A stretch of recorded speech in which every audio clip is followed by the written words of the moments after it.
1999, and I was a first-year teacher, and I was not doing well. I was a first-year teacher, so I knew nothing, so that contributed to the problem. But I also had one of those legitimate, most difficult classes of your life, and I happened to have it on my first year. And I had kids who wouldn't listen to me, and I had kids who didn't seem to want to learn, and I was worried about losing my job and worried that maybe I had chosen the wrong profession. It was October, and in a fit of panic and possible rage, I stood on top of my desk, and I said, "Friends, Romans, countrymen, lend me your ears." And for the first time all year, for a moment, everyone looked at me, and they were silent. And this little girl, Elizabeth, she looked up at me and she asked me the most important question I've ever been asked in my teaching career. She said, "What was that?" And I said, "Well, that's the beginning of a speech from a very famous play by a guy named William Shakespeare called Julius Caesar." And she said, "Who's Julius Caesar?" And I said, "Oh, well, he was this leader who was murdered by all his friends."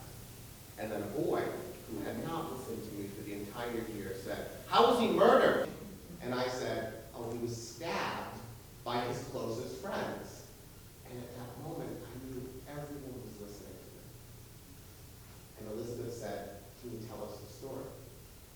And only because the kids were finally listening to me, I gathered them around and I told them the story of Julius Caesar. And it was the best teaching moment I had had so far, because kids were actually interested in what I had to say. And when I finished, Elizabeth asked me, "Can we do the play?" And I thought in my head, of course not. I'm teaching second grade. These are 7-year-olds, and I can't get them to skip count by 10. So I'm not going to teach you Shakespeare and Julius Caesar. But not wanting to be the bad guy, I told them, "We'll ask the principal." So my principal, Plato Carafellis, came into my room a couple days later, and I said, "Dr. K, I told the kids the story of Julius Caesar, and they want to do the play." And I had no idea that Dr. K was a theater guy who wrote children's plays and directed children's plays and performed in children's plays, so he thought it was the greatest idea ever. And I was just appalled. And he came back with a script and a novelization of the story, so I read the story to them in novel form, and the script is all original Old English. The only difference between that script and what professional actors do is it was a little shorter, but otherwise it was all the original language that he had now sort of given to me to teach to 7-year-olds, and I did. And I became the guy who teaches Shakespeare to kids. And for the first 5 years, I hated it. I couldn't stand it because the amount of work that was required. I was building sets, and I was constructing props and writing playbills, and it was just the most awful thing in the world. And it was also the thing that my students loved the most, which made me feel like an awful person, but I was comfortable with that. It was just terrible.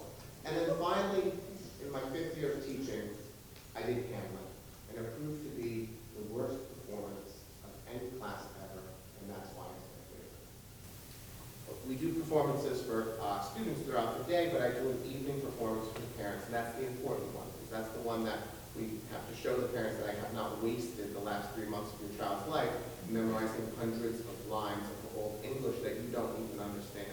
And so the parents are there. There's 100 parents packed into my classroom.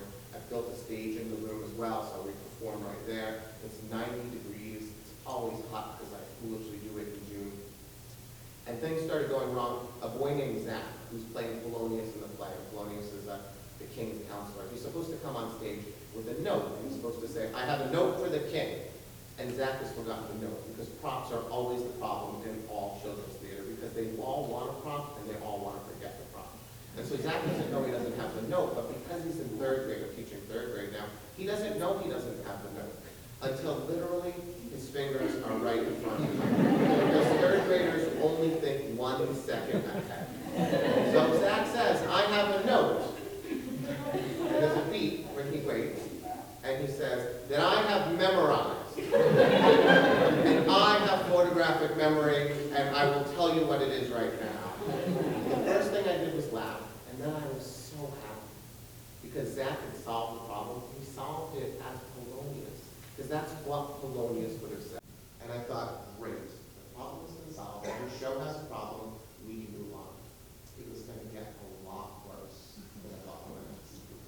end of the play, Hamlet's death scene, is the death scene of everyone, because everyone dies in Hamlet except for one. There's supposed to be a duel. Hamlet is going to duel against Laertes, and he doesn't know it, but the sword that Laertes is holding is sharpened in the duel, because they need to kill Hamlet. His uncle has killed his father and married his mother, and his uncle knows that Hamlet's put all this together, so he needs to kill Hamlet. So they've arranged this duel, and they're going to stab Hamlet and kill him.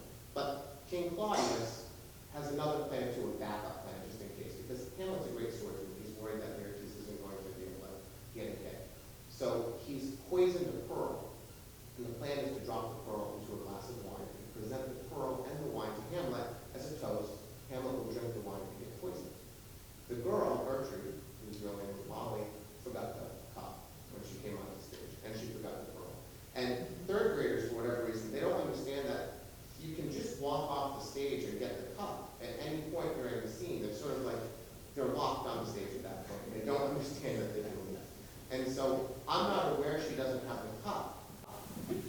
But she is, and so she panics for a moment, and then what she does is she's wearing a little prom dress with beads on it, and so she pulls a bead off the dress during the duel. So she's got a pearl, but she still doesn't have a cup. And so she's supposed to rise and toast to Hamlet without a cup. And so she rises and she says, "Hamlet, I toast to you this pearl." And then she eats it. She swallows it. And I watch it happen and I think that my teaching career is gone. And Hamlet turns, because Hamlet's a girl, her name's Emma, she turns because she can't stop laughing at what has just happened. And I can't believe what has just happened. And I can see that there's going to be more problems coming now because we still need that cup. And so a couple minutes later, Gertrude falls out of her chair because she's supposed to say, the wine, Hamlet, the wine. But instead she falls out of the chair and says, the pearl, Hamlet, the pearl. And then she dies.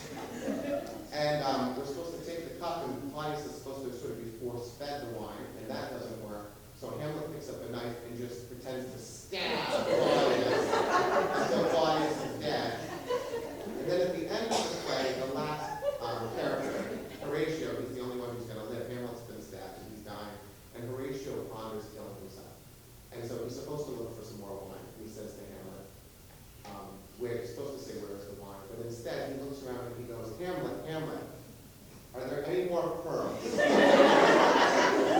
Hamlet says, no, there was but one, and my mother ate it. And the show ends. But two amazing things happen. First, parents have no idea that anything bad has happened. Because third graders speak too fast, and they're all in the English, and they're just happy their kids are doing Shakespeare. So they have no idea that anything went wrong, which is really amazing. But more amazing, I'm sitting on the side, and I realize that my kids don't need me. I have nothing to do with the solution to any of the problems that happen on stage, and they managed to pull this thing off without me. And so the next year, Shakespeare gets a little fun for me, because I decide I'm just not going to do anything anymore. And so when it comes time to make props, I turn to a kid, and my rule is I don't grab the best, the brightest, I grab the closest. So I turn to a kid and I say, I need props in this play. You're the prop master. And the kid looked at me and she said, can I have a friend help me? And I said, you can have as many friends help you as you want. So she puts together a team of 5. And they start looking through the script, which of course I've never been smart enough to do. And the prompts that I begin to get from these kids who are going home and spending time at recess to construct these elaborate things are amazing. And I'm the script supervisor, so whenever there's a change in the script, I'm writing it down. And one day I realized I don't have to do this either. So I turn to the closest kid and I say, you're the script supervisor now. You're in charge of the script. And he takes my script and he goes, well, this isn't going to work. And I said, why? He said, well, you've got it double-sided and stapled. It's going to fall apart. I need you to single-side it, and I need a binder, and I need some post-it notes so I can post-it note every scene, and I need highlighters so I can highlight every single kid with a different color so I can find it. And I'm thinking, why haven't I ever done that? And I said, great, it's all yours. And now they're building sets, and I've got kids designing the playbill, which I used to do it like 2 hours before the show. I designed the playbill. I was a crazy person. And now I've got them doing it, and they're doing the whole show, and I'm doing nothing, and I'm so happy. And I just discovered that the less I do, or really what it is I speak less, and I expect more, and I get it.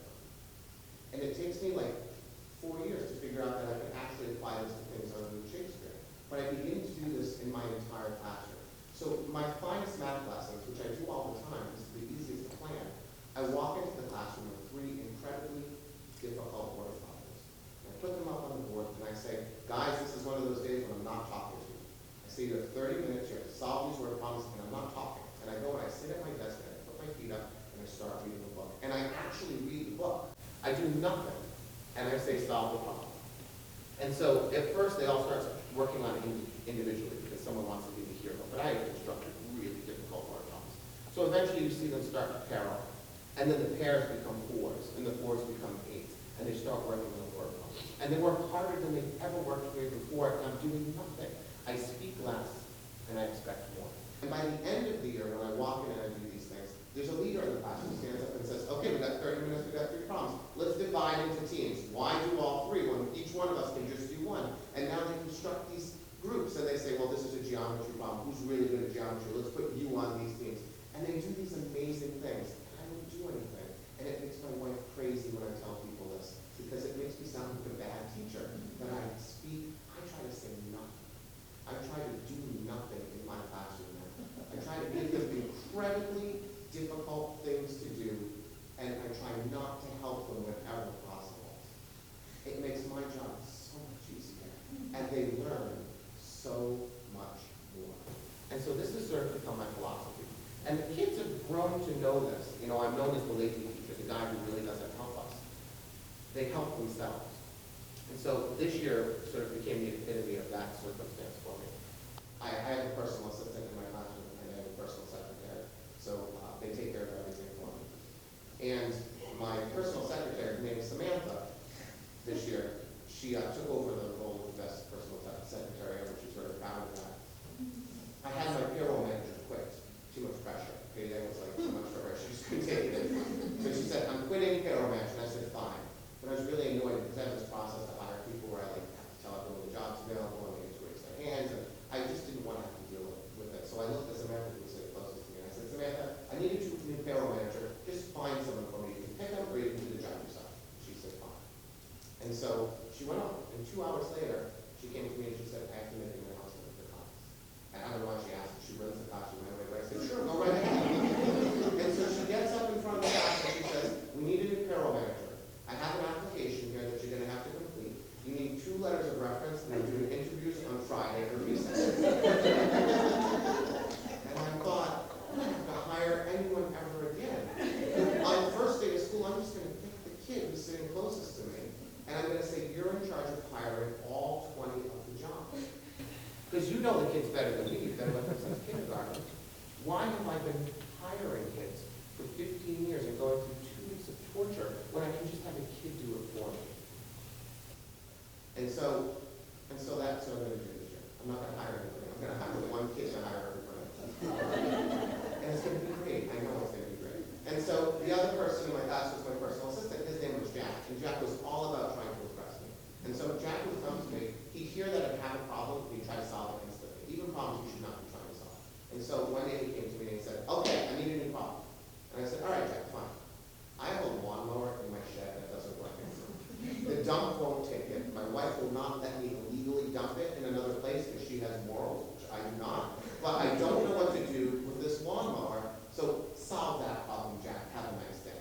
And I just think I would set Jack off on an impossible task. The next day he comes, Mr. Davis, I went to Craigslist. He hands me 4 sheets of paper. He says, these are organized in accordance to what you prefer. So the top guy will pay you $50 for a broken lawnmower, but you have to call him, and I know you don't like to use the phone, because I don't pick up the phone in my class. I pick it the top. He said the second one is a text, and he'll pay you $25. And the other 2 people, they won't pay anything at all, but just send him an email and leave it on the side of the road, and they'll come and pick it up. And I'm just looking at Jack and thinking, that lawnmower has been in my shed for 3 years. I didn't know what to do with it. And I just told this 10-year-old kid to solve my problems, and I made $50.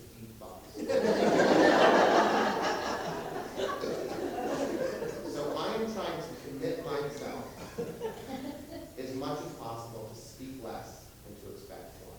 To do absolutely nothing whenever possible, and allow my kids to do everything. And so I'll wrap just by telling you, So Elizabeth, the girl who asked me the most important question of my career, she went off to college. And so 10 years into my teaching career, I'm still doing Shakespeare, and I decided for the first time that I'm going to repeat a play. I'm going to repeat Julius Caesar because my class loves it so much. And I told them, okay, the kids who did this play, way back when they were second graders, they're seniors now, so I will agree to repeat Shakespeare, Julius Caesar. And so I do it with my kids, and it comes out great. In fact, kids are sewing toenails out of bed sheets at this point. It's really, I do nothing. And it's really great. And the night of the performance, I always take the stage, and I say a few words, and I always tell parents, I'll offer their children have been to me for the last month, and how I'm so glad this is over, but I hope they enjoy the show. And that night when I take the stage, and I look out, there's 6 of the kids, and I have no idea what you are doing this play, but 6 of the kids from the original class are sitting right in front of Elizabeth is right there. And I think about Elizabeth all the time, because I started by saying, it's taking me so long to learn the important lessons of teaching, and it's true. And the teacher I am is dead.